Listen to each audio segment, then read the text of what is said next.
Oh, there it is. Well, good evening, everybody. Welcome back to our Diversity Roundtable, the IOCDF Diversity Roundtable. This will be the last one for the year.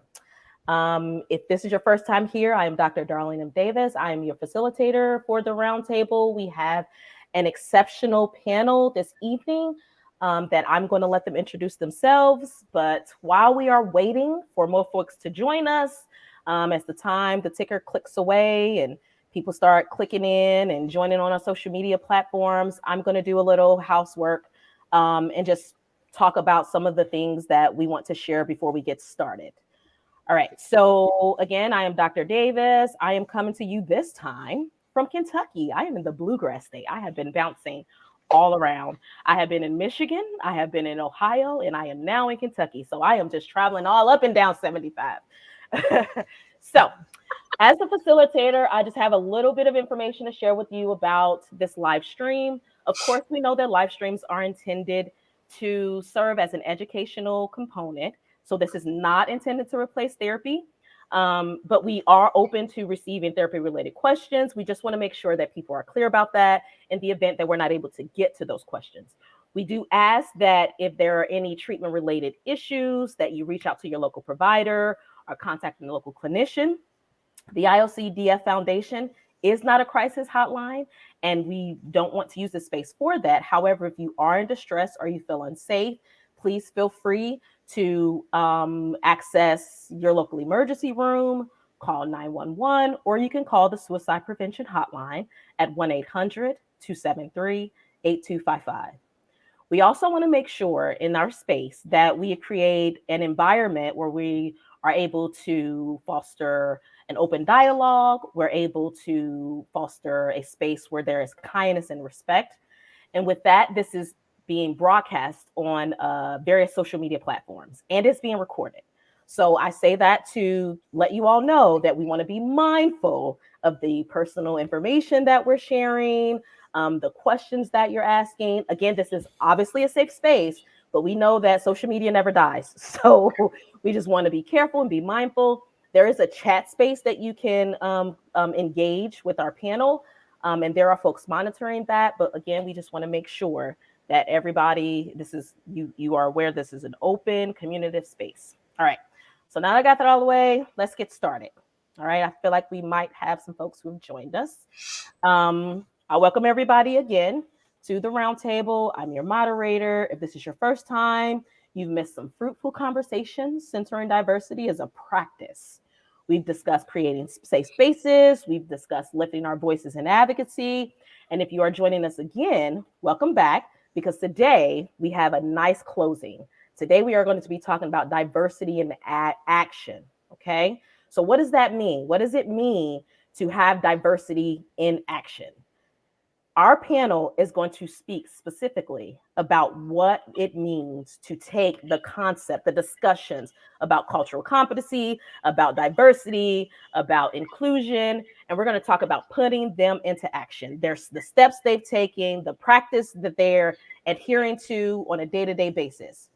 We have as one of our very important panelists is someone who does who I consider an expert, and that's Mrs. Olanike Mensah of Mosaic Consulting. She has a consulting firm that specializes in helping companies put diversity and inclusion concepts into practice. The rest of our panelists are part of our IOCDF community, and it's not to exclude Mrs. Mensah, is to make clear that our conversation today is including our IOCDF community, and we want to lift those voices today so we can talk about changing the conversations we have, the classes we take, the research that we do, and putting it into action. So without further ado, let's get started. The goals of our Diversity Roundtable is to move beyond traditional diversity discussions, okay? So we're centering awareness, we're centering action, we're talking about making change, we're talking about being the change. In doing so, we will honor the following agreements in this space. Number one, we will hold a space where differing perspectives are respected. We will model effective ways to have difficult dialogue around topics of diversity. including those where there are disagreements, right? We all have different perspectives, we all have different experiences, and that's why we all come to the table. And then lastly, we will take action steps towards enacting change. So, with this solid foundation and our mission to foster a helpful, supportive environment and our agreements to center that respect and that effective communication, I believe it's time to get our discussion started today on diversity in action. And in doing so, I will have our panelists, in your own way, introduce yourselves. So, who would like to go? I can, of course, urging we talk about me point folks out, or I can just open the floor and let you all get to talking. I can go first. Well, all right, Ms. Valerie. Well, thank you first for having me, and thank the audience for participating. My name is Valerie Andrews. I was first diagnosed in 2011. In 2017, I really decided I needed to do something. So I went to my first international CD conference. It happened to be in San Francisco. I'm in Sacramento. And I got involved ever since then. I started on a level of just doing personal advocacy. And then in 2020, this year, I had the honor of becoming a lead advocate with the International CD Foundation. Yes, and so that's kind of where all of my energy is being poured into, with the exception of I'm the founder of Ms. Mabel Sparrows, which is a nonprofit designed for women of age, color, and faith. And that's me in a nutshell, besides being a wife and a grandmother. Oh, well, I mean, as if there was nothing else more that you could do, right? Just have all this time that we have, right? Yes. I noticed that we are a little of a monolith and that we are all presenting in our female bodies. But of course, as we know, part of this is discussing identities that you're comfortable with. But it just made me, after you said that, like a wife and a grandma, I was like, oh, we're a little, yeah. A monolith here. All right. But so who wants to go next? Thank you, Ms. Valerie. Kudos to you for all the work that you're doing. Don't everybody jump at once. I'm gonna start pointing out. Here. I'll go. Thank you, Dr. Yip. Thank you. I'm Dr. Jenny Yip. I am the executive director and a licensed psychologist over at the Renewed Freedom Center, which I founded in 2008 in Los Angeles. I'm also on the board of directors of the IOCDF, and I'm the co-chair of the Diversity Advisory Council with Dr. Mustuvi. I think the issues of diversity is more and more important as we're seeing what is happening in our world today. I have biracial children, so that is definitely a hugely important topic for me.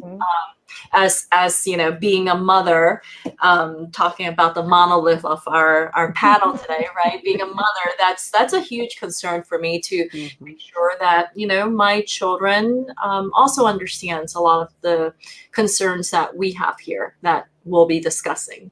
So that's me in a nutshell. Wow, thank So you. You know what, Dr. Davis? I think what we'll do is I'll point out the next person. I love it. Tag, you're it. So I'm going to tag Shiva. You're it. Oh, thank you. So I'm Shiva. I'm also really excited to be here and with such a lovely group of people, and So I am a licensed clinical psychologist. I work in private practice in Alexandria, Virginia.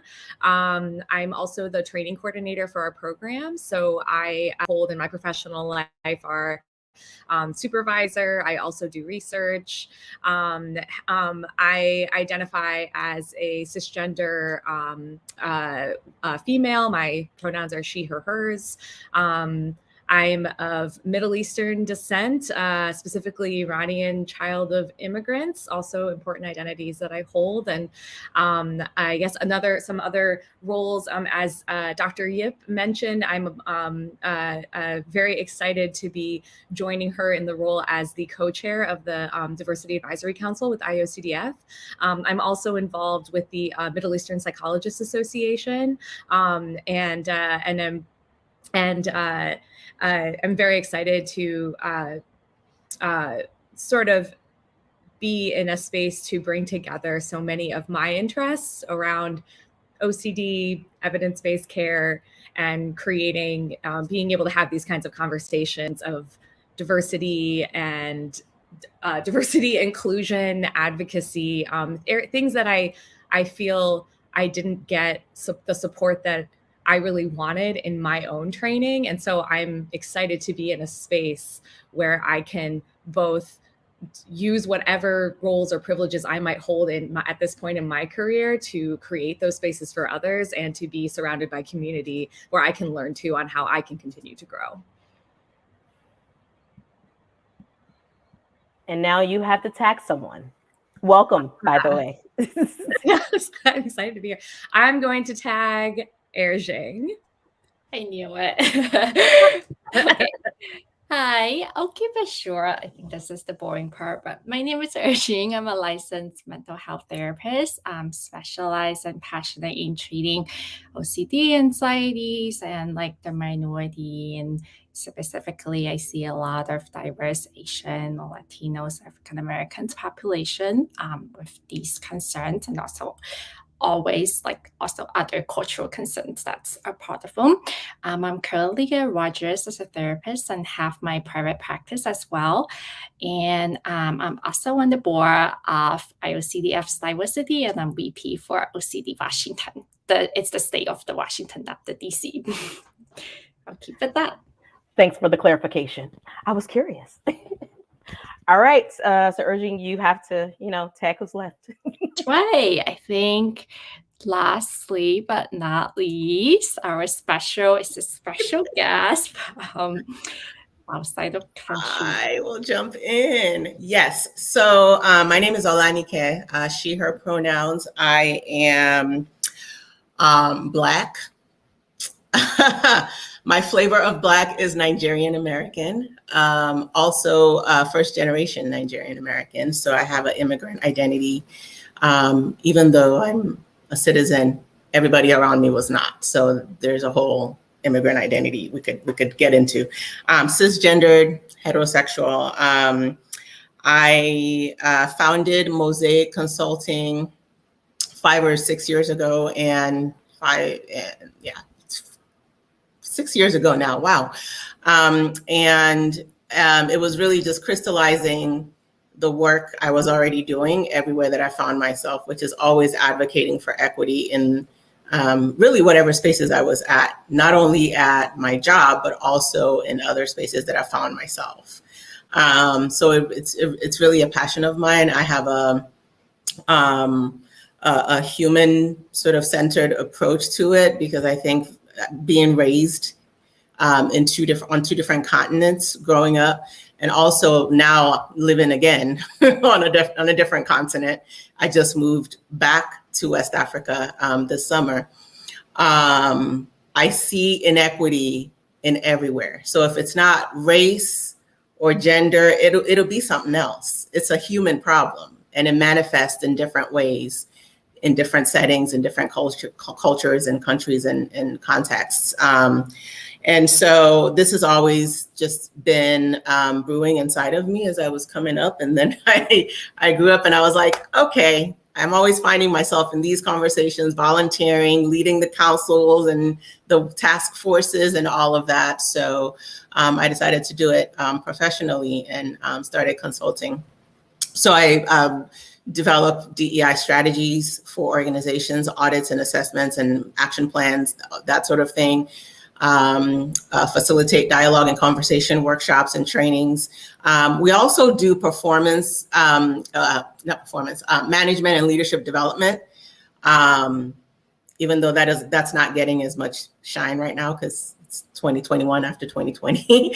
But that work is embedded with equity. So oftentimes those two things are separate. They're segregated, but they really need to be happening together in the same sessions and the same trainings, because that's in real life, it's all happening in the same meeting, in the same team, in the same scenarios, right? So I think I'll leave it there in terms of introductions, and I'm the last thing getting in the way of You're us not. talking. No, you actually Let's provided talk. an amazing segue into the question that I posed when we were planning for this particular panel. Because as I've said, we've done 2 prior to this, and we will continue into 2022. But if you're thinking about closing out the year, the holiday is coming up, this is our last one. I thought, what better way for us to kind of close out the year than to put the words like into action. Like, let's talk about diversity in action. We talk about diversity. We have those cultural every time. You're literally going to see me do this every time I talk about a class on diversity or the culture diversity class. Like, we know that it's content. We know that it's useful, except if you talk to any clinician, if you talk to any client, it's the action, right? It's the implementation of the integration of this content into our practice, into the work that we're doing. So we have some very active panelists, right? You all are out here putting your feet to the pavement and you're doing the work. It's showing up in the clinical space. It's showing up in the community space. It's showing up in parenting spaces. It's showing up in academic spaces. You all are showing up. And so all of your introductions really made me think, like, how is it that I can pose a question to you all that would get you kind of pulling forward and kind of condensing, because I know it's going to be hard work, right? Because you all have been doing this for a while, condensing as much as you can for this little bit of time we have to talk about how we shift from talking to walking in our diversity advocacy work, right? Because that's where the human side that Olanike was talking about, I imagine Erjeen, excuse me, and Dr. Yip, when you all are in the clinical work, Shiva, when you're doing your clinical work, Valerie, when you're doing your community advocacy work, the work that you did in therapy, like we need action. We've had a decent, interesting last couple of years in the D&I world, right? So let's open the floor for that. And I figure the best way to do that is to tell me about your successful initiatives. Tell me about your best practices. Let's start off on that lens, right? Let's talk about, because, we need to fill the space with some action-oriented some successful implementation. Tell me about those experiences for you all. Well, I first got involved following, like I said, going to my first conference. And I was so impressed with all this knowledge. And here's people that have OCD and understand me, and on and on. They have books and classes and resources. But it was like, where are the people that look like me? It was just a handful.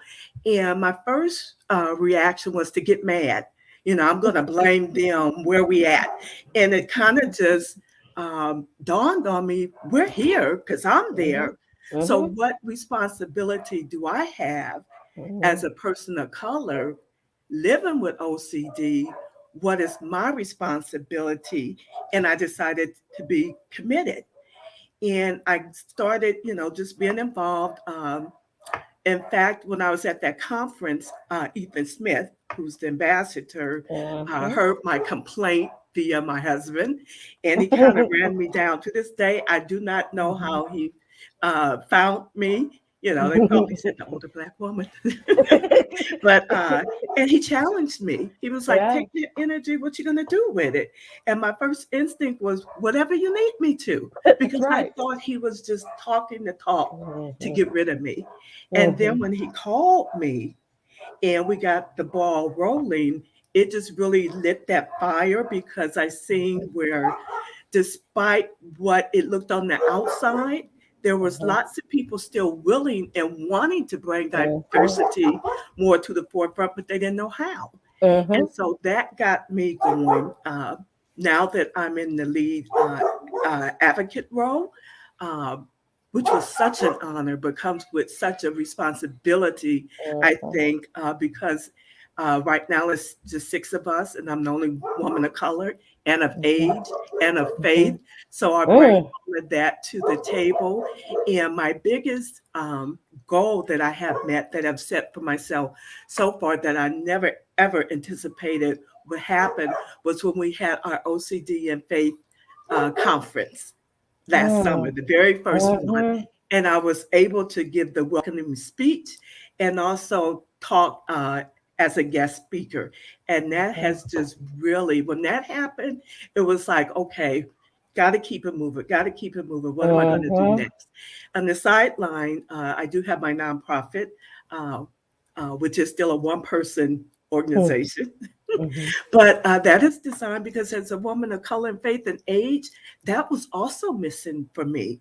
You know, I always felt like I was the outsider because of all of those factors. So that is what really got me going.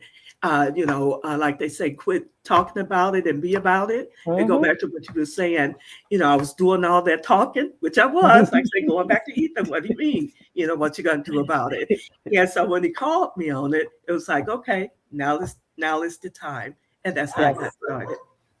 And I hear in your story, very impressive story, very impressive trajectory and opening up, right? I hear it developing and opening up the more you listen to and responded to, someone extending their hand.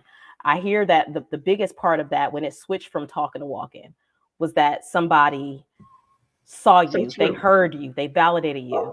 And from that, you were on and running. So I hear that. Yes, and not only was I heard, I was acknowledged. Yes. And that meant a very important element to me too, because even if I was heard, sometimes we're heard, but we're still not acknowledged. And by the OCD Foundation kind of pulling me in and acknowledging that need, it really, like you say, it took me from a wanting to get involved from a 2 to a 10. Awesome. Yeah. I just want to, I'm feeling so inspired right now, Valerie, hearing your story and really resonating, particularly the piece that you brought up about feeling, being prompted to try to find ways to walk the walk by feeling angry. I really relate to that. That's really what kind of drove me as well. I think for me, it's there's always been sort of this bubbling frustration since I started graduate school in clinical psychology, with both as a clinician of color and then working with clients of color, of feeling like both the way that I was being trained was from this very Eurocentric lens that I was being told was to provide evidence-based practice, that I often found this disconnect between, like, I'm being taught to do evidence-based practice, but I'm also being taught that what it means to be evidence-based and generalizable is based on the sample that you're testing on. And everything I'm teaching has been designed by and for and delivered by largely white, male, highly educated individuals. And so I sort of was feeling this sort of like sense that from throughout my training of like, this doesn't work for me in the way that I want to practice. I don't feel like I'm getting the support I wish I could get, particularly as a woman of color, as a Middle Eastern person, which at that point in time, being Middle Eastern wasn't even counted within APA as a minority group. So the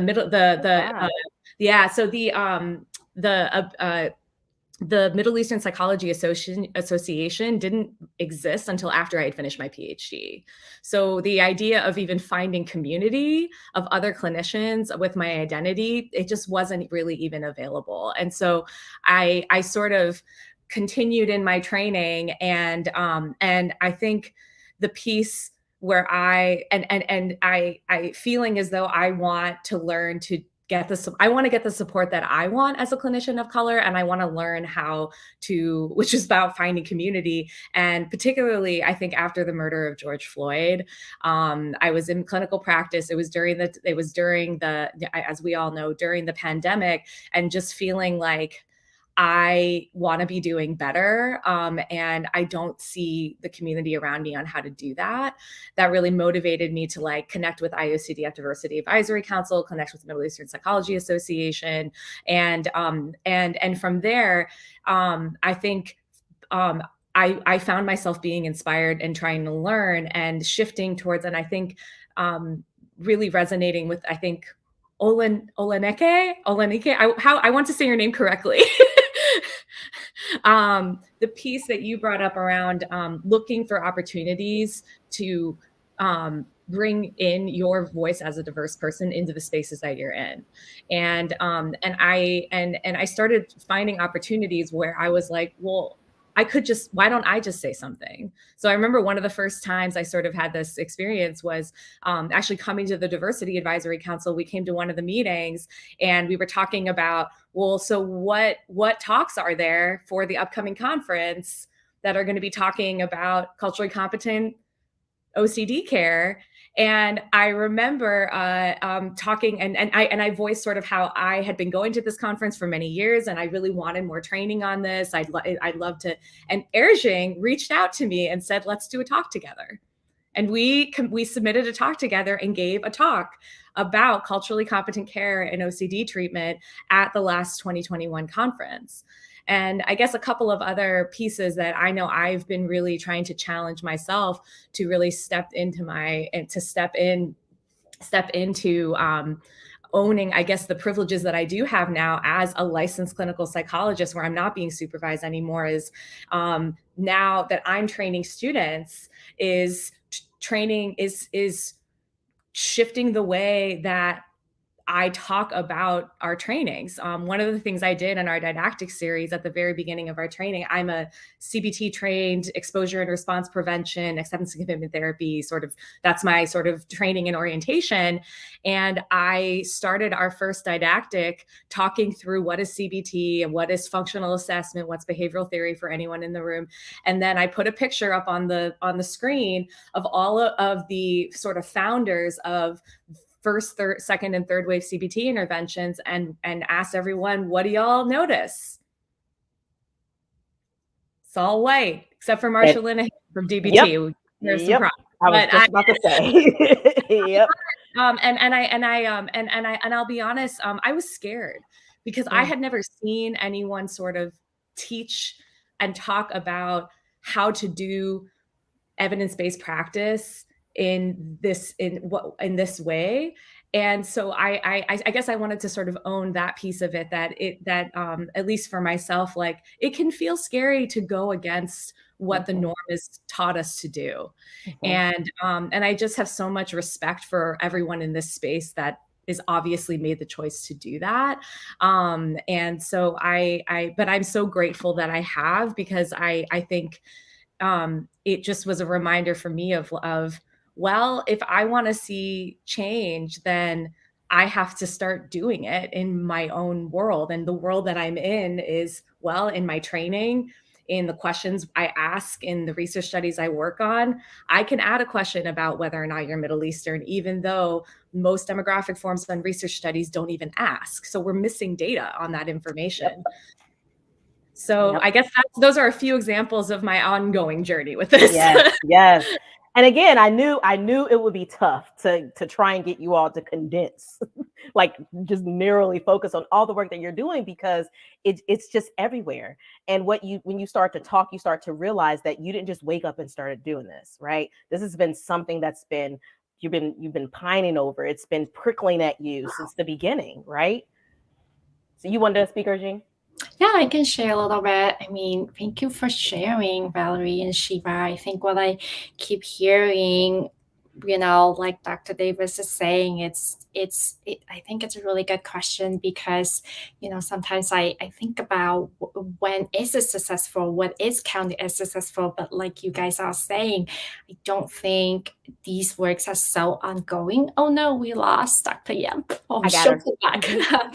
This work is so ongoing, right? I think it's the every little things that we all do every day. And I'm sure that the folks that are listening, that a lot of them and my clients are always doing.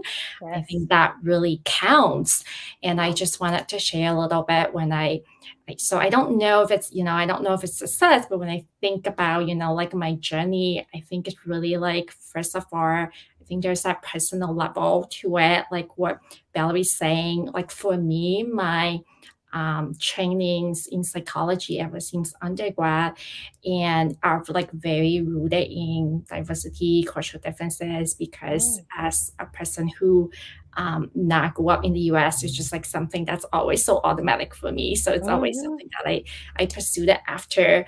But then when I, go into the OCD world, it's like I don't see a person of color, I don't see anyone looking like me, and I don't see people talking about these things. And so those two worlds are always so separated. It's like I got this work going on that I'm passionate about, but there's no one talking about it. And bring it in like the OCD world, right?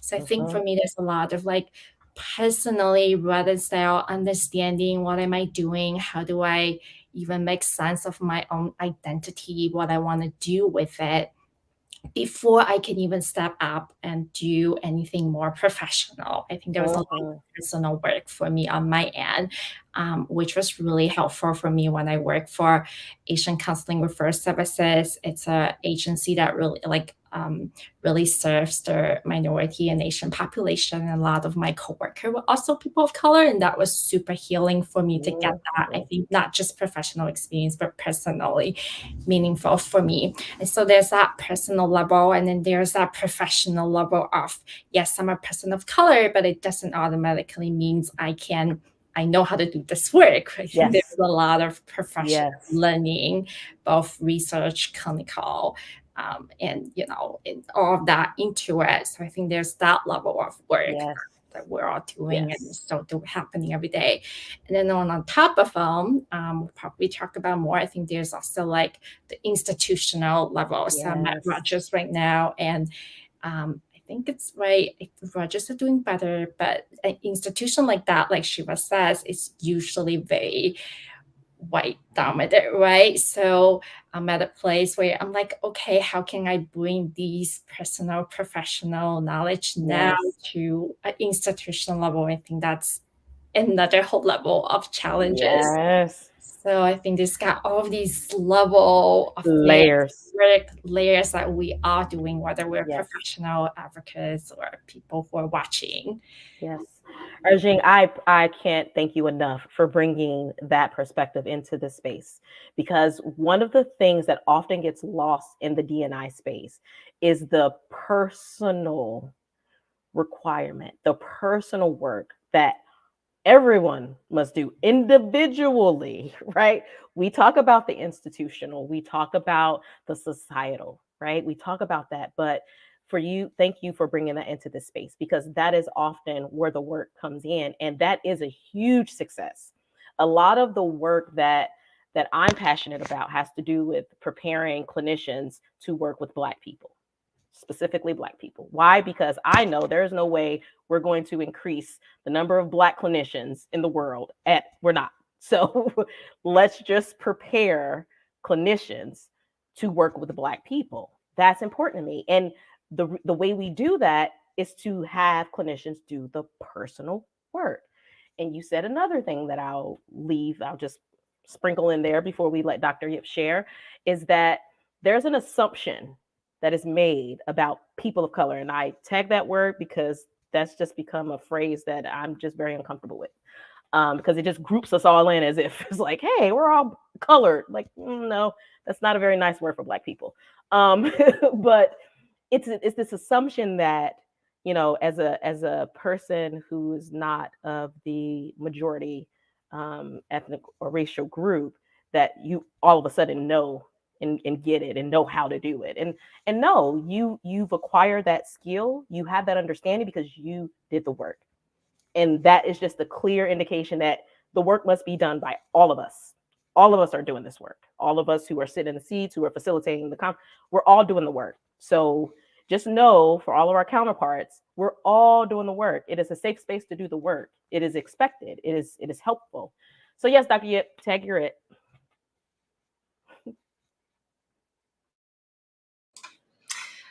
I love hearing what everyone has said thus far. I'm going to now turn it from a different perspective.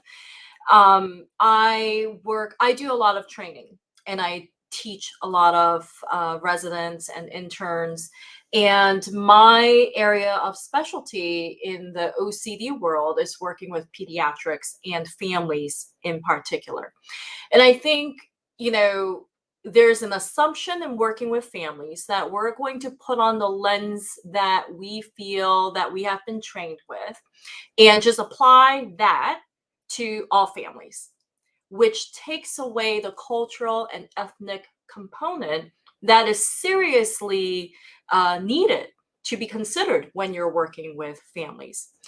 So from the time that, I started training interns and residents, and from the time that I were in private practice and then evolved to my treatment center, there was always a question in my evaluation form, which is, what do you identify with as your, race, ethnic, cultural identity?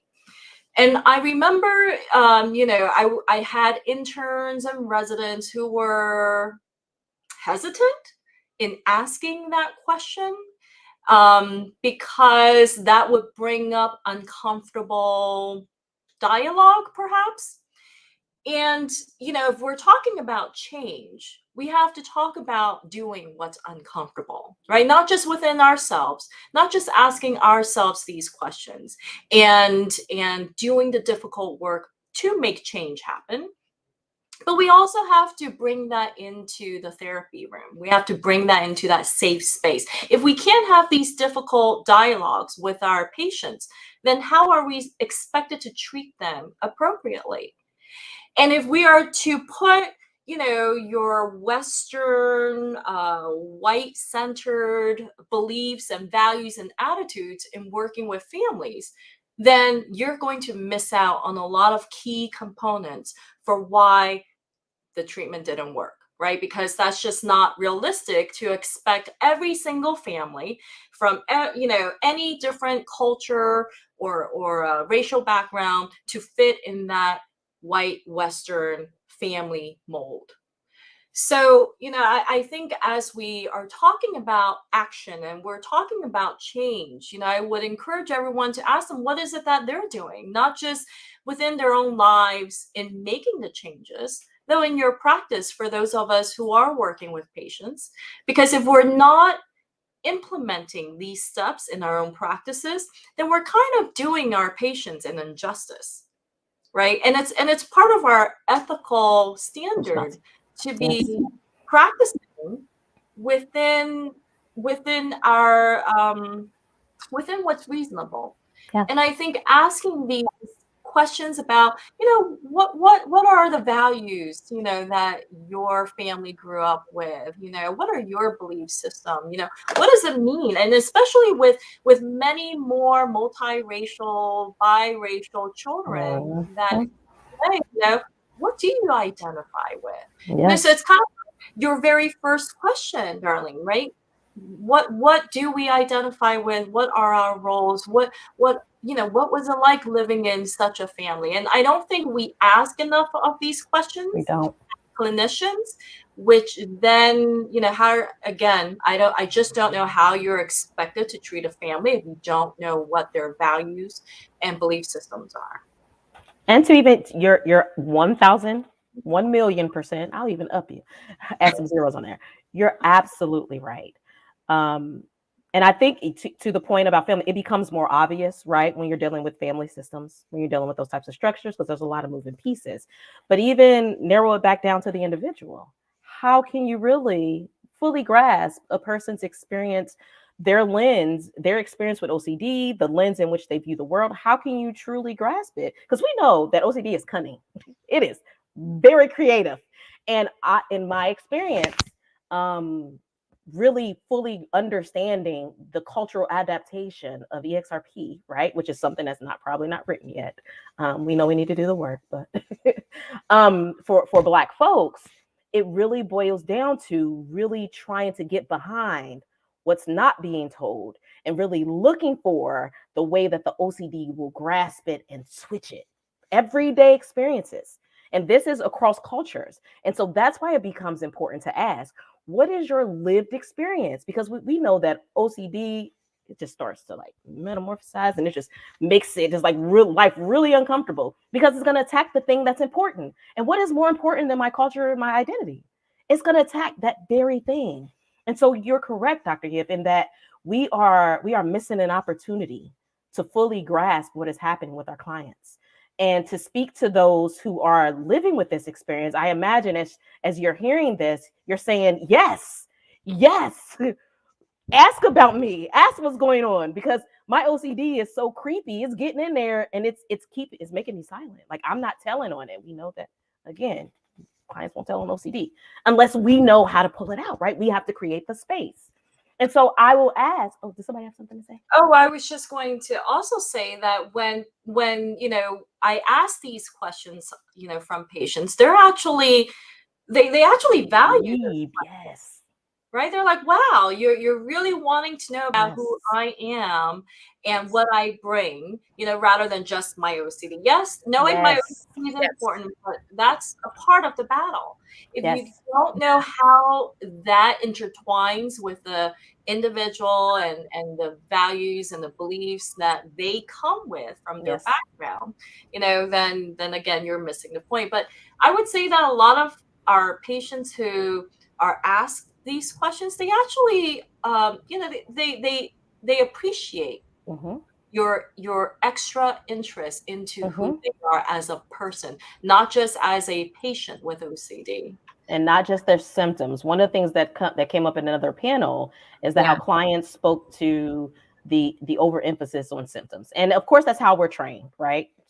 You're trained to focus on the symptoms.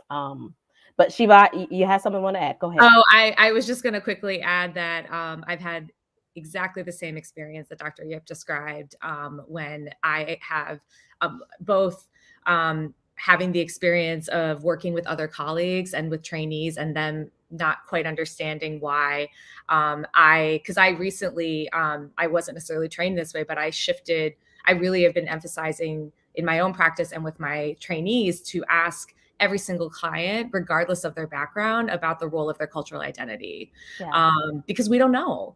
And I've had questions of what really, like, how sort of this idea of like, but isn't that extra because they're here for the anxiety and the OCD, and I've also had also the experience that Dr. Yip brought up of clients. I have often found that, they so appreciate it. It's so, I've never had a client say, that's confusing and strange that you're asking me this. I've always had clients appreciate it. And I've also had the number of times in my clinical work, and I'm so curious if other folks on this panel have had this experience, where I've had folks sort of reflect back to me like appreciation of that I'm asking these questions about their values and what's important to them. And I've had to say to them, I'm not an OCD therapist. I'm a human there. I'm treating you, not OCD. Yeah. And that's because of, right? Oh, sorry, Nikkei, you want to say something? I'm making connections with what y'all are saying. First of all, y'all are amazing. Can I just start there? First of all, you're pioneers, and like, thank you for the work that you're doing for marching down this new road, laying this foundation down for others, training others to do their work in the ways that you're teaching them and showing them how to do, and advocating for people. Like, that's number one. I'm just sitting here like, man, they're awesome. what was sort of resonating for me as I was listening to y'all talk is the importance of asking different questions. Different questions, of looking for things that we haven't been taught to look for. That shows up in my work, even though it's not in the same, it's not, I'm usually tinkering with like organizations and internal, personnel systems, and how do you promote and advance people, and who's got power in the organization and who doesn't, and why, and blah, blah, blah. But the thread that I'm hearing is I'm usually asking questions that they've never asked. And they're like, oh, and saying you have to start asking questions that you've never asked, because there are things that are happening all around you. And just because you don't see them, just because they're invisible to you, doesn't mean that they're not there or they don't exist, right? And if you call yourself data-based and evidence-based, there's all kinds of data around you that you're not even asking about, so you're making decisions based on a small set of data, and you think that, and you're like, we're data-based here. This is a data evidence-based decision. I'm like, no, it's not.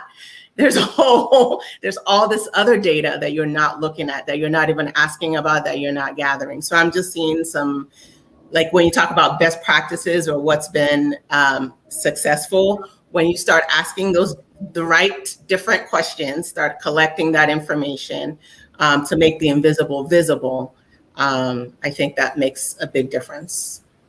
And I think the way you spoke about the weaving together, the asking the questions that we never, that we haven't been pushed to ask or never were trained to ask, I think it's a nice segue for me. And you could tell me if this is natural or unnatural. I think it's a nice segue for us to talk specifically about the work being done in IOCDF, because I've been around for a little bit, but not longer than you all. And I know that many of you on this panel have been pivotal in moving IOCDF in the direction that, we're heading toward. And obviously we always have work to do in this space. But I would love to hear from your experience, talking about the best practices and the initiatives and the things that we've pinned down in just this original dialogue. Like, what has been that experience for you? What does all this look like in IOCDF? What does it look like for you? So I think maybe I can chime in a little bit about this, being the co-chair of the Diversity Advisory Council, as well as being on the board of directors. I was part of the initiative of the Diversity Advisory Council. So at its inception, I was part of the steering committee to help facilitate putting the whole committee together, or the whole council together.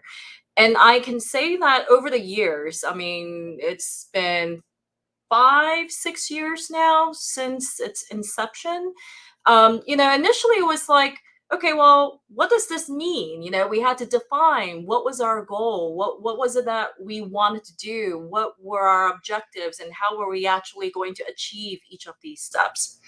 And then, toward the middle of it, it's like, okay, now we've developed this plan, and now what? And I felt like at that point, that was a pivotal moment for IOCDF, because, okay, now we've come to this point in developing this plan and figuring out what we actually want. Now we have to move towards the change, right? So exactly like what we're talking about. So, as part of, the goal towards moving change, IOCDF did invite a consultant to kind of bring change throughout the entire organization.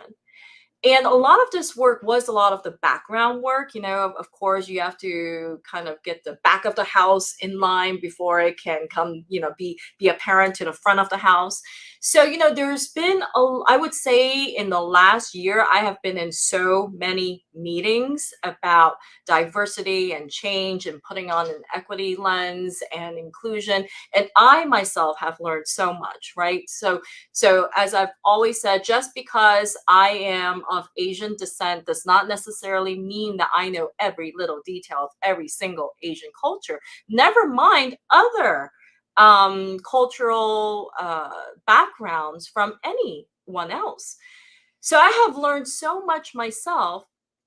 But I think the most important thing is that, the leadership, the leaders of IOCDF are committed to making change happen. And I think of this as family systems too, right? So like organizational system. I think in very systemic ways. And, in working with families, the most difficult change is usually with the people in power, right? The people in authority, which in a family, it's usually the parents, right? So if parents aren't willing to do the uncomfortable things, to embrace the uncertainties, to meet change, then change is not going to happen within the family system. It requires, bringing about, breaking the equilibrium, as we say in our psycho jargon terms. And as part of IOCDF, what I have observed is that, the people in power, the people in authority, the leadership, they are willing and open and wanting to make change. I think the thing is recognizing that change is needed, right? Which happened 5-6 years ago, and then now moving to, okay, well, now I need to really know what is it within ourselves that need to change. Like, what exactly is it that I can do within myself, so within that organization, that actually needs to make the change. And the great thing is that with this organization, and I wear many different hats, part of many different nonprofits, but specifically with IOCDF, the people in leadership are wanting change too, and therefore they're making the efforts. There's a thing, we can't expect change to just occur like that, because half the battle is not knowing, well, I don't know what it is that I don't see. I don't know what it is that, like, you can't change what you don't know to change, right? Like, same thing with parents. Parents would, in the OCD world, would over accommodate, but they don't know not to accommodate. That's a whole new language for them. So in this work, it's kind of the same thing. I think we're the leaders, the whole organization, we're learning what is necessary to change. We're learning of the things that we need to do differently, and there are steps actually being taken. So that's very, very different from my experience in my professional role of other organizations who are just maybe in the beginning stages of recognizing, oh, okay, wow, we do need change, from the events of the past year and a half. Ms. Valerie, would you mind stepping in? Thank you, Dr. Yip. I think that is a very helpful perspective, given that you've been, again, at the forefront of this and part of that whole leadership realm. I would love to hear from Ms. Valerie, who has been an attendee and then has found herself rising in the ranks, to give that balanced perspective. Yes, and I agree with Jenny. I think what was so attractive to me after initial meeting and me, confronting them and they telling me, okay, what you're going to do, was because they put their words into action. And I felt just like Jenny, and even now, the warmth and the strong desire, now that we know better, let's do better. And I think for me, one of the big challenges that the OCD has to brought to fruition for me was I struggled so much with being a Christian and having OCD, and that was kind of missing in the organization. And so when I brought that to the forefront about having some type of spiritual or faith OCD, whatever going on, and now,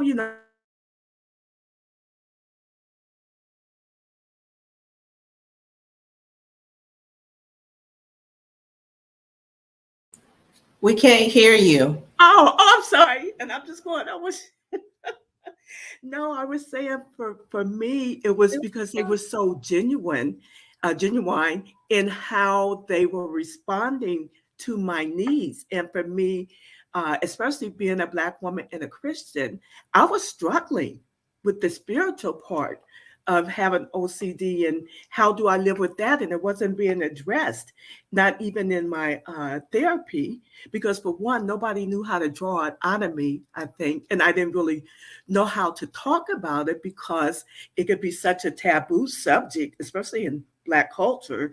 Going back to what we were talking about before, growing up in the 50s as a child, we were told whatever goes on in this house, better stay in this house and it'll go past you and Jesus. So it kind of left the door shut with how do I deal with this? And that's what I was really struggling with. But I couldn't put it into words until actually the foundation kind of was able to draw it out of me and go, oh, well, we need to work on this. And it took 3 years for it to come to fruition. It started off as an idea, but it started off as a way to really get involved and have my little voice heard. And backstory, I know the very first time I gave a talk on living with OCD and from a faith perspective, and I had tagged all my friends and only 7 people showed up. And it was like, oh, wow. I was embarrassed. I was hurt. I was like, I don't know what the heck I'm doing. Should I give up? And I bring that to the table only because here I am in 2020 when we had the first ever OCD, anxiety, faith kind of geared to people of color conference. And we end up having over 1,000 attendees. Yeah. So, so when I had to learn for myself that it's not our size, but our service, because I was stuck on how many people were. That's a word. How many people were there listening, as opposed to now, there's 1,000 people that's hearing about OCD and faith. And that 1,000 people, if they tell one person, that's 2,000 or it's 10,000. So I think all of that coming together was so exciting and so inviting, because it's easy to feel like you're being a token. Are they using me? How, and for myself not to feel like that. Am I giving up? Am I listening to the white man? Because I got accused of that a whole lot. And it was because, well, I'm going to a white therapist because there's no Black ones. That part. So it kind of put it back on me. Okay, Yes. how am I going to be committed? And one other thing, for me, I think it was age, because I don't think I could be this vocal maybe at a younger age, because now I'm coming down the hill. So it's like, whatever what you're going to do, you better get it done, girl. So I'm kind of in that mode. Yeah. But I'm excited. Yeah, I can because tell. I see all these youngsters here, It's coming taking the across. lead. And I didn't get started until I was 54. So I didn't get that. Really started working until I was 54. So it's always the right time. Yes.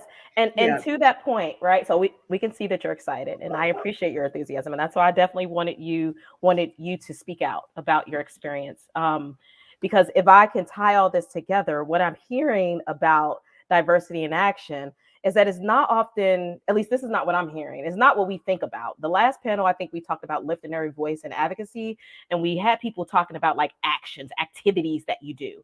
And in this case, it sounds like it's more of paying attention to authenticity, paying attention to time, being able to have the experience acknowledged, right? And then the commitment to the process. That's what I hear. And if we want to leave anything on the table for folks, I think that will be the thing. Because I think for me, I even came in thinking we're going to come up with these strategies and these techniques, but no, all of that seems to come afterwards, right? But the foundation is the time, the commitment, the authenticity, the acknowledgement. Like, that's the foundation. Nikkei, you wanted to add something? Yes, I wanted to.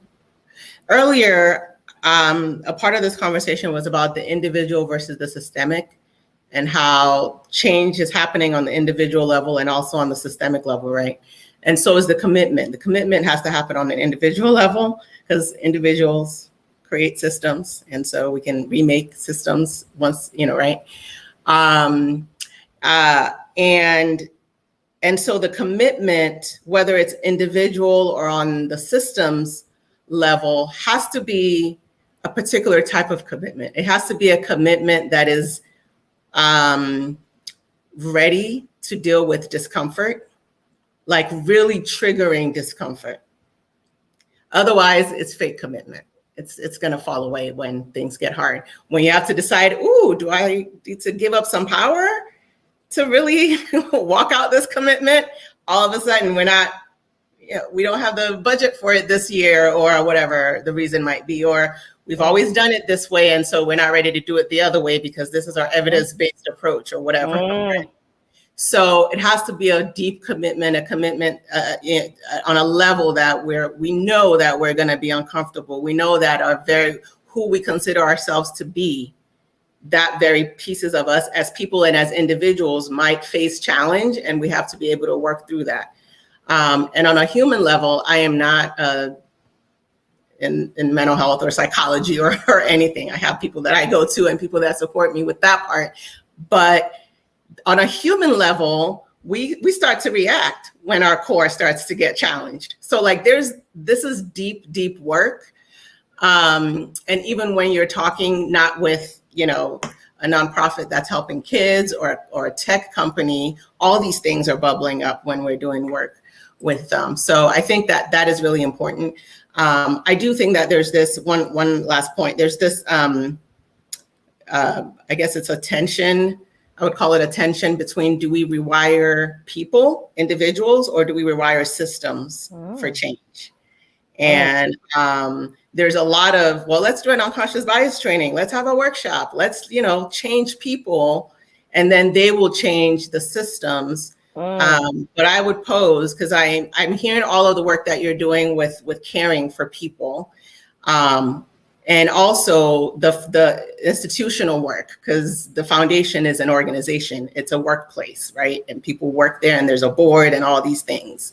And so there's a lot that you can do to also evolve your systems. And I hope that work is being done, because you really have to do both. You have to be doing the rewiring of people, or the learning and education and awareness building, and changing your policies and your practices, and diversifying all the leadership levels, and putting people in power positions that have never been there before in numbers, not just one or two people, but more of the new people than the old people, right? Like these are all the things that you do when you're ready to get to that that uncomfortable level of commitment, because the depth of what we're dealing with, the centuries of oppression and exclusion and all of that it's a lot.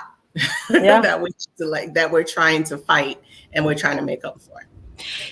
Just add something very quickly on top of what it's already saying. I think it's so important when you're doing both individual and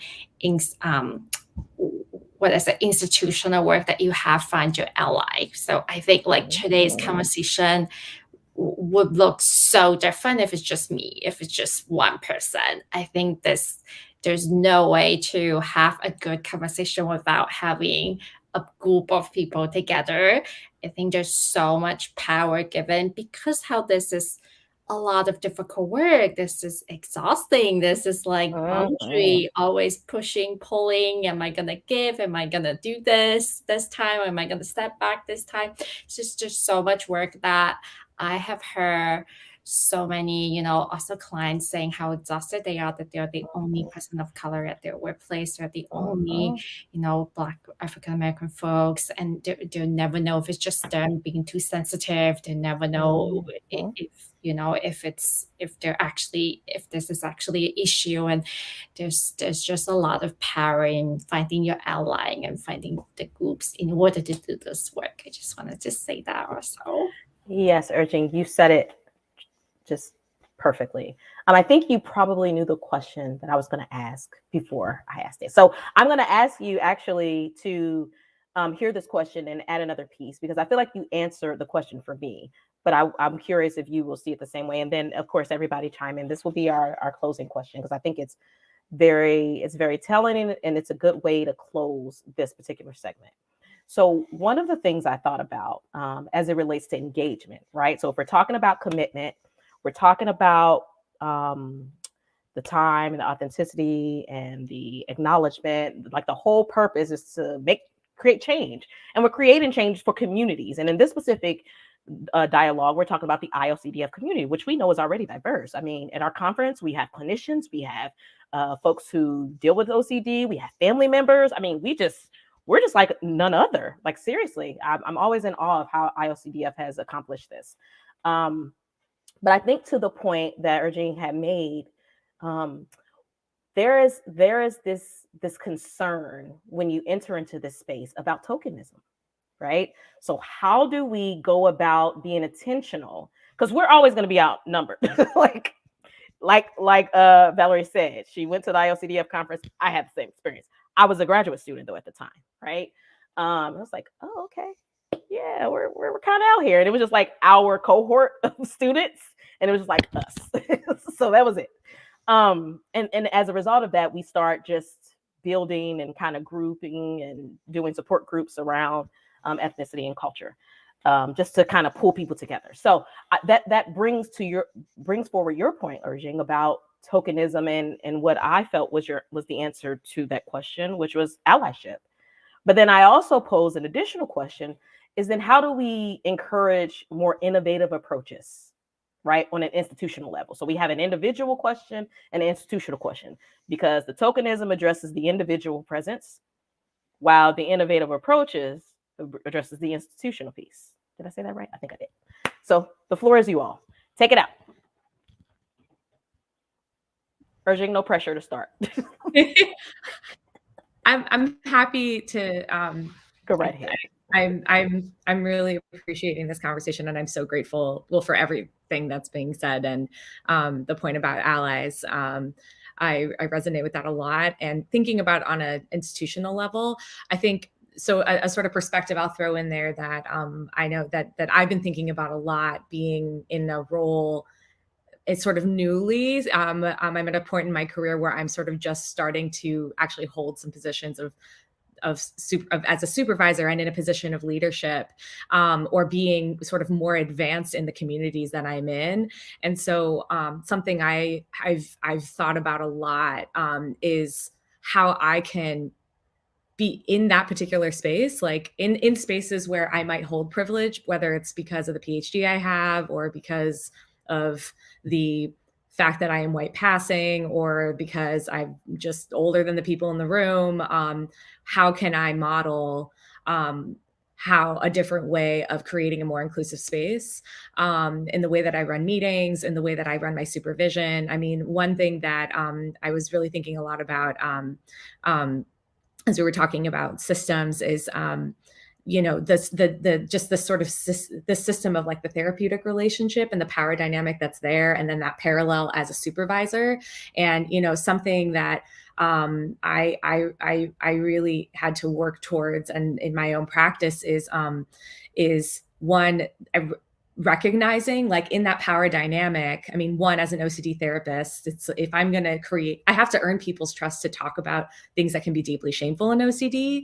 And also, if I'm showing up as a doctor lady who looks like a white lady, who has a name people can't pronounce, and I'm working with a client who's African American, who's Latina, who is of a who has a gender identity that's different than mine, why should they trust me just because I say they can tell me everything? And how do I model that trust? And one of those things is naming my own identities and working as much as I can to show up with humility and say, I can't understand your experience. And so I'm going to set the tone with, I invite you to tell me if I'm missing something and doing something wrong.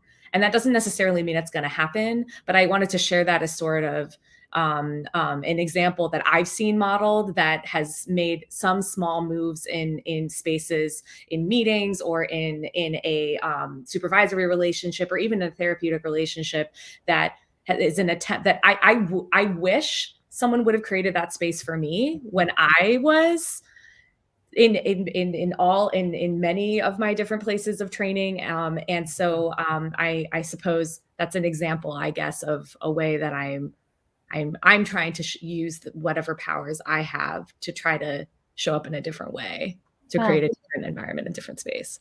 And you'd be surprised that that's actually an innovative approach. So meaning to show up and share your identities and say, I don't know, right? Because we are trained, as you pointed out, the power dynamic exists between we are all knowing. And of course, we're moving away from that in many of our more current modalities, yes. But yes. And I guess the quick thing I really appreciate you saying that, like, one, that is a way, that's an innovative way. And also like that, I didn't come up with these ideas. I learned them from my allies, from other community, that I talked to, that gave me ideas of other ways of how to do this. So that it didn't come out of nowhere. And that I guess the other piece is I can't remember now, but I come back just to say I've remembered. Did I want to hear what other I love to. Yeah, on the topic of tokenism, how to, what are some ways that we address that from an individual level, right? How do we don't do it? And also, my other question was, how do you encourage more innovative approaches? So what do you mean by don't do it? Because I often say in my parenting, right? Like, you don't tell the kids what not to do. You tell the kids what you want them to do, right? So I'm gonna just say don't do it. No. So it's tokenism when it's not an authentic relationship. It's tokenism when there is a power dynamic, right? Like those are the two. I could probably keep going, but those are just two quick things, right? So if you are bringing somebody onto a team, bringing somebody to the so-called table, inviting people to a table that's already existed, like I'm like, throw the table away, build a new table. Actually, don't have a table. Just sit on the floor in a circle, and really make things equitable, and don't just bring in one or two people. Like, change the whole makeup of the group. So, but before I get on my soapbox about tokenism, because I'm going to ask you to provide more context around the time component, right? Because one of the biggest pieces about diversity in action is time. So while it would be ideal to throw the table away, people come in with plates and forks expecting to have somewhere to sit their plate. So what do I do with that? And we're talking about the human response to change. So what is a way that we offer something, a strategy, a technique, a proactive way to engage folks so that we avoid tokenism, or that we're dispelling or breaking it up, right? And I like where allyship fit in there, right? So if you create a space where you're inviting allies to the table, then that automatically increases the number, right? But yeah, I'll hear from you, Olenike. What do you think about that? So I think it depends on what the scenario is. The scenario of tokenism is. If it is, we're a really diverse organization, but once you get to the top of the house, like the org chart wise, we get less and less and less diverse. So we're going to hire a woman to be in our leadership table, or we're going to hire a Black person, a Latina person. Like, we're just, a non-binary person. Like, we're just going to bring in diversity and not address relationship, not address inclusion, not address equity, right? That's where the tokenism sort of flares up, and that's like an example of tokenism in that scenario. Does that make sense? Yes. So how then do we encourage this particular group of folks, or this agency, or this institution, to engage with more innovative approaches, right? What do we tell them? Well, I would tell them to start with drop the line about what is it? I'm tolerating, diversity. No, I want to be accepted. I don't want to be tolerated. I want to be Yeah, on that's that awful. table, what you said, with my seat planted and my plate full. I want to be on that Yeah. same level where if it's just one of me, my voice is still heard and acknowledged. And I know for myself, I try to live my life. My daddy gave us all his kids kind of three simple things. It was try hard, then try harder. Uh, somebody would always want to be in your shoes, and even the president would have to call me Mr. Burnett. And so that kind of taught me to advocate and work for what I want. Um, and to be grateful because everybody don't have this opportunity. How many people will have this opportunity to even have this format? So to be grateful for that, and that keeps me from trying harder uh, to do more, and that everybody has to earn respect. Doesn't matter because to tell you the truth, when I first started as a lead advocate, I'm the only one that doesn't have a degree. So this one has a PhD and this one got a PhD and all this experience. And it could have been really intimidating. And it was, but I went back to those simple things that my dad had taught me. No, don't nobody, I didn't have to correct anybody, but nobody just called me Valerie, it was Mrs. Andrews until we, got familiar with everyone. So Sorry, all of Valerie. those things were like the starting point. Yes. But because I'm retired, I'm not in that world. But those are the little steps that I think, even from an institution, that you can just imagine. Implement. We don't Yeah. want to be tolerated. We want to be accepted. And I love that. And because Dr. Yip has to transition away from us because she's still, at work, we're gonna allow her to have a closing word.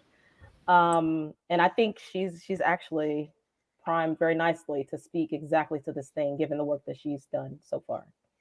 Yeah, I thank you. I don't know when I'm not working actually, but yeah, I do have my next patient waiting. Hearing everything that everyone is saying, brings me to this place where not many people know this, but I do have an ink on my arm. That's from Socrates. Know thyself. And I think part of knowing, what Socrates meant by that isn't know who you are. That's not what Socrates really meant. What is meant by that is knowing that you don't know everything. And knowing that you don't know everything, you can go out into the world with a set of curious eyes. And whether you are a patient, you're a clinician, you're a student, or you're in the leadership, if we all went into our worlds, like how I see my children, like my children are only 5, but seeing their first 5 years going into the world, all of, their curiosity and why this and why that, and what's this and what's that, it's like, if we all can embrace that perspective, what a different world we'd be in. If we can all lower, this kind of box that we came into this, or that we currently live in this world with our expectations and our previous knowledge, with our glasses full rather than empty, I feel like, a lot of this work requires people to be able to do that. It's like, rather than coming to this conversation with all of the knowledge that you supposedly already have, all of the expertise that you already have, perhaps come with a curious mind and learn something, have a takeaway. And that's kind of my 2 cents from this. And that might be an action step. Who knows? It's a wonderful action step. Thank you, Dr. Yip. I appreciate your contribution to this panel. It is always a pleasure to have you. Thank you for what you're doing in IOCDF. Thank you for what you're doing for your community. And thank you for once again agreeing to give of your time. Thank you much. We will Really for enjoyed it. sure see you again in 2022. I'm pretty sure. Absolutely. Thank Thank you. you. Thank you. And who would like to follow that? I mean, Dr. Yip I can really follow. segued into the last point that we wanted to make before we have to head out because it's 7:22. What advice would you give to an individual or an agency or both about looking to really turn their diversity work into action? Yeah. And this will be our closing points. I can follow with that. I mean, I really appreciate all these questions because there are really difficult questions, right? That folks, CEOs, sits there years working on it.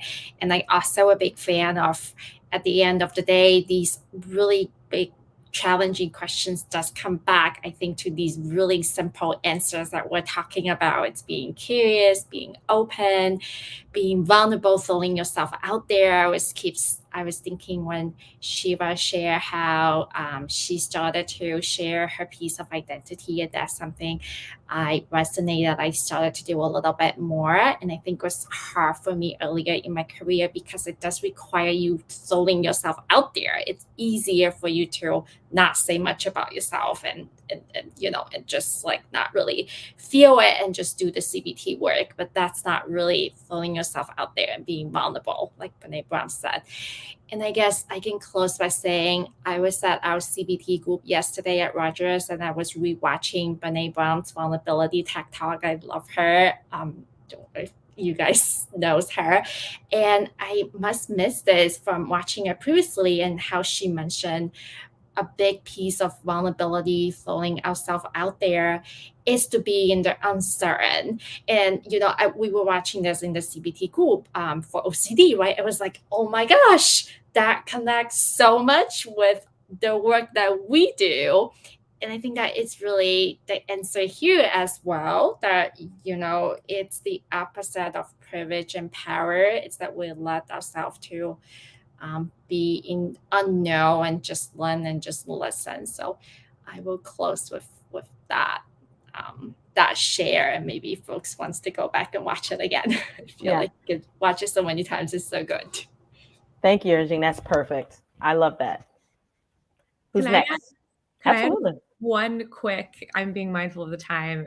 That was wonderful. One quick, I guess, institutional tip that I was just thinking about that I wanted to make sure was voiced was sort of building on to being curious, not just as an individual, but as an organization, but that curiosity, that it is on being curious, and that curiosity being sort of voiced in an action step of, we're going to go to people of color and ask them what to do, is an unfair onus to put on anyone from a marginal identity.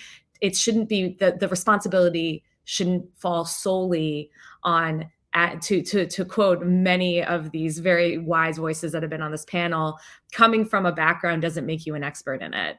And I guess I would my other tip would be for organizations to be curious, to be curious about how they can do better to create a more inclusive space by doing some of the work on their own, and then coming to the community with, here are ideas that we've already done the work on, and not putting all of the responsibility on our marginalized communities to do it for them. So essentially, do your homework first. Yep, that was I like it. Beautifully concise. I like it. And if I could just piggyback on that, I think there's a difference between, I haven't done my homework yet, and I'm just gonna ask the people that are the 2% of the population that are the marginalized demographic to tell me what to do, versus I've done my homework, I've invested in some learning and awareness building and and we're sort of putting in place a collaborative decision-making model where everyone is going to have input or an opportunity to provide feedback, right? There's a difference between, let me hang this work around your neck and you tell me, and there's an opportunity to provide input.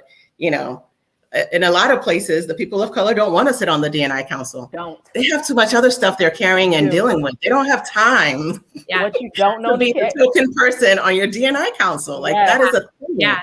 Especially if you're not being compensated for it. Exactly. Especially if you're not being compensated. It's not in your job description. You don't know that you're speaking to very many academics right now. who end up on some diversity or D&I council at a Wow. university or institution. So anyway, yeah, Valerie. Doing you will free go- labor. Anyway, so go ahead, Valerie. Yes, I've learned so much when I decided I'm going to listen to learn as opposed to listen to respond. You know, because you have that wall up, like, well, they're going to say this and I'm going to say that. And it takes so much away. We have got to get past the, and I don't know if we will ever in my lifetime or your lifetime, them versus us, you know, attitude. And don't be afraid, like you say, of having such conversations, and don't be afraid to acknowledge you don't know, or I never thought of that, or you know, even taking the responsibility. Oops, I didn't know I was doing that myself. So basically, like I said, I'm trying to listen to learn as opposed to listening to respond. And I think to that point, we talked a lot about this in other panels, is that the suggestions made here and the action items made here are intended to foster thought, right? To get you to like start the pathway that like basically giving yourself permission to think about this idea or action as an option. Because the reality is no one expects behavioral change like right away. But what you can foster is awareness. And of course, I'm going to my act because that's my thing too, Shiva. You foster awareness. And that's where in that moment you get to decide to shift your behavior in that moment, right? But the work is in the awareness. Like if someone says this and now I'm aware of it, it's like when I'm doing it, it's not about perfection. Nobody expects this abrupt shift and change. No. But if you are attuned to it, you are aware of it, then it's like, oh, okay. It's a process. We lean into this process. This whole thing is a process. And Yes, so with that, right. we will have Olanike close us out with the tidbit. And then, you know, right, you're so important. Yes, you. Close us out with your strategy. My strategy. Yeah. Did you already speak and did I miss that? I'm sorry. The strategy that I would recommend. Well, kind of, sort of. I kind of piggybacked on Shiva and said some stuff. I think my strategy would be to organizations that are doing this work. There is the work that you do for your clients, your patients, your external facing work. And then there's the internal institutional work, right? And so we've talked about individual work a lot today, like awareness building, what we were just talking about. On an institutional level, institutions also have to raise their awareness. As an institution, you have a history that you probably need to go look at and acknowledge. What is the history of exclusion and oppression in your institution? What do you need to own up to and give voice to and make that commitment that as you're moving forward into this new way, this new identity as an equitable, whatever language you want to use, anti-racist, anti-oppressive, whatever it is, the lingo that you've decided to use, that you're being very, very clear about acknowledging the past and moving forward into a future of XYZ, whatever that is, and making that commitment that we talked about earlier. And as an institution, you can continue to raise awareness and put processes and policies in place today that start to shift things. So there is a lot of room for bias and inequity to continue to wreak havoc in an organization, even when they're woke and learning, because they haven't looked at their policies and their practices yet. How do you make personnel decisions? Do you have structures and processes in place that mitigate bias, that sort of take out room for individuals who haven't done all their learning yet to have their bias color how they're maybe completing a performance review of staff, how they're making compensation decisions, et cetera, et cetera, et cetera. So there are things, nuts and bolts sort of practices and processes that you can change to make your institution as an organization more equitable as you're continuing to raise awareness.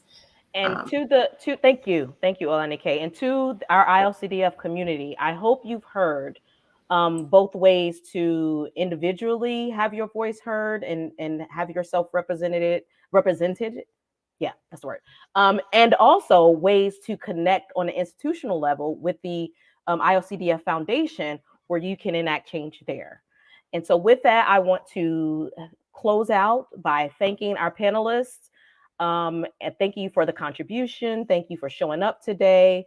Thank you for the work that you're doing in these spaces. Nikkei said it best earlier, you all are amazing. I am glad to be in your company. And I will shift to our audience to ask that you join us again this time next year in a couple of months. We want to say happy holiday, the whole entire happy holiday season, because we won't get to meet with you all until after all of that has passed. We will also love to hear from you. We would love to hear from you.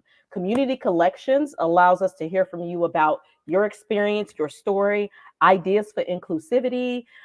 We are open to hearing suggestions or recommendations. And then we just ask you to show up. Show up to our next Diversity Roundtable. It's the third Tuesdays of every other month. And so we will be joining you all again in January of 2022. And we want to thank you for joining us and staying even this long. Thank you all so much. You all have a wonderful evening.